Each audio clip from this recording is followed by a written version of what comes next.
Uh-oh. All right. Oh, we're going up. Yeah, we're not doing that today. Come down. Come down. Come on, come down.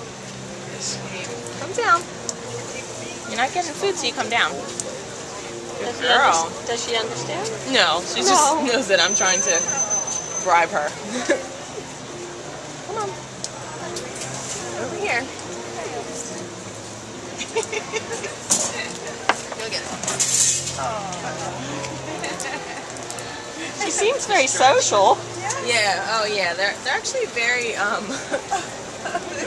like it's funny because our male like loves people because he was hand raised, and so he'll come up and like try and climb on you. It's like, no, Oscar, you have quills. She's like, It's what did you do with my cookie? Come over here. It's inside. Go get it. Hey. Hi, I know. So there's no chance of those Back up a little bit, honey. Back up a little bit.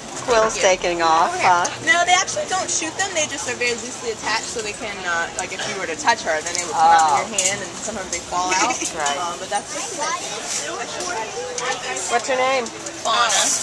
Fauna? Yep, we've got Flora and Fauna. They're sisters. Oh. Where's Flora? Back at the zoo. Oh, okay. Is this the Philadelphia Zoo? Oh.